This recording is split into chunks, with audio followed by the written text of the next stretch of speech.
గురుచైత్ర పారాయణం శ్రీ గురుచైత్ర అధ్యాయం 24. ఓం శ్రీ గణేశాయ నమః. శ్రీ సరస్వత్యై నమః. శ్రీ గురుభ్యో నమః. సిద్ధయోగి ఇంకా ఇలా చెప్పారు.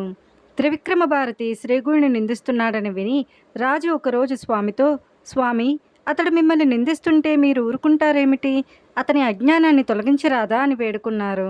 శ్రీగురుడు అంగీకరించి బయలుదేరారు. రాజు వెంటనే స్వామిని పూలమాలలతో అలంకరించి పల్లకీలో కూర్చోబెట్టి రాజలాంఛనాలతో కుమసి గ్రామానికి తీసుకువెళ్లారు. ఆ ఊరేగింపు మహావైభవంగా కుమసి గ్రామం సమీపించే సమయానికి త్రివిక్రమ భారతి పూజ చేసుకుంటున్నాడు. ప్రతిరోజు నరసింహావతారం అతనికి దర్శనమిచ్చేవాడు. త్రివిక్రముడు ఆ మూర్తిని మనస్సులో నిలుపుకొని మానస పూజ చేసేవాడు. కానీ ఆ రోజు అతడెంత ప్రయత్నించినా ఇష్టదేవతామూర్తి దర్శనమియ్యలేదు. త్రివిక్రముడు, స్వామి నరసింహ, ఈరోజు మీరు నన్ను ఎందుకు కరుణించలేదు? ఎంతో కాలంగా చేస్తున్న నా తపస్సంతా ఈరోజు భంగమైంది.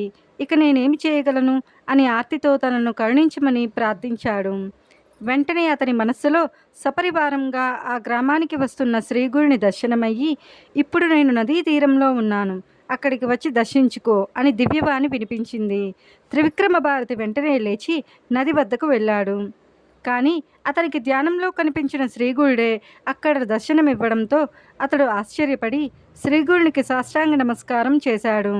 మరుక్షణమే అతనికి సమస్త ప్రాణులు, రాజు, పరివారము కూడా యతులలాగా కనిపించారు.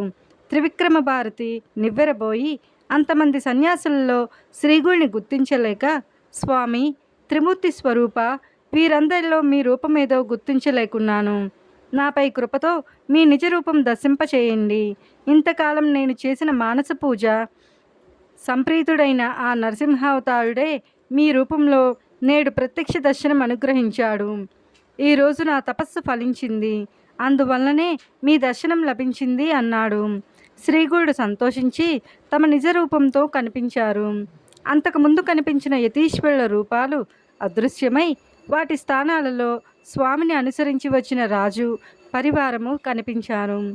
స్వయంగా రాజు చేత వింజామర్లతో వీచబడుతున్న శ్రీగురుని దివ్యమంగళ రూపాన్ని త్రివిక్రముడు కన్నులారా చూచాడు. అప్పుడు శ్రీగురుడు, త్రివిక్రమ, ఎవరిని దాంబీకుడని, భ్రష్టుడని నిందించావో ఆ సన్యాసియే మేమిప్పుడే నిన్ను పరీక్షించాము. నరసింహభక్తుడవైన నీవు మమ్ములను ఏ కారణంగా విమర్శించావు?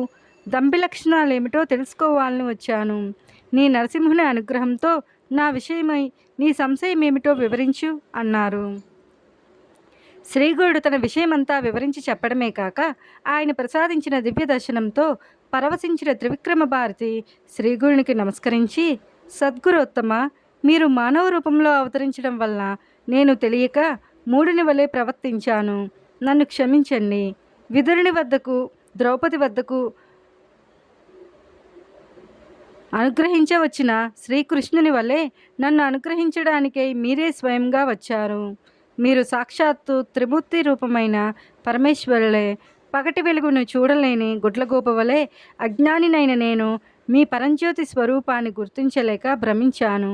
మీరు నన్ను జ్ఞానమనే నావలో ఎక్కించి మీ కృపయనే అనుకూల వాయువును ప్రసరింపచేసి ఆత్మయనే ఒడ్డు చేర్చండి. భారతంలో అర్జునునికి శ్రీకృష్ణుడు విశ్వరూప దర్శనమిచ్చిన కథ విన్నాను. కానీ ఇప్పుడు మీ అనుగ్రహంతో మీ విశ్వరూపం ప్రత్యక్షంగా దర్శించి కృతార్థుడనయ్యాను.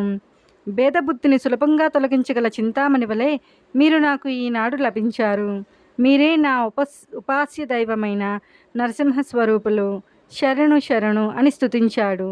శ్రీగురుడు అతడిని అనుగ్రహించి, త్రివిక్రమ, నీ భక్తికి సంతోషించాము.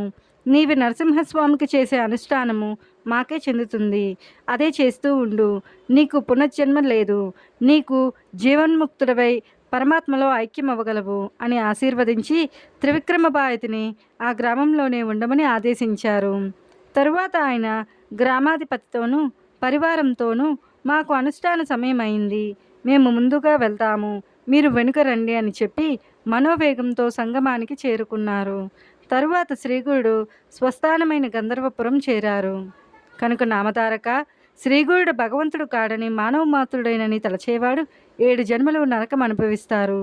గురువే బ్రహ్మ విష్ణు మహేశ్వరులని వేదాలు చెబుతున్నాయి. నా మాటపై విశ్వాసం ఉంచి లోకులు శ్రీ గురు పాదాలను ఆశ్రయింతురుగాక. అందరికీ అందుబాటులో ఈ గురుకథ అనబడు చలివేంద్రమును స్థాపించాము. దీని నుండి ప్రజలు గురుకథామృతమును సేవింతురుగాక అన్నారు సిద్ధయోగి. శ్రీదత్తాయ గురవే నమః. శ్రీ శ్రీపాద శ్రీ వల్లభాయ నమః. శ్రీ నరసింహ సరస్వత్యై నమః. గురుచైత్ర అధ్యాయం 24 సమాప్తం.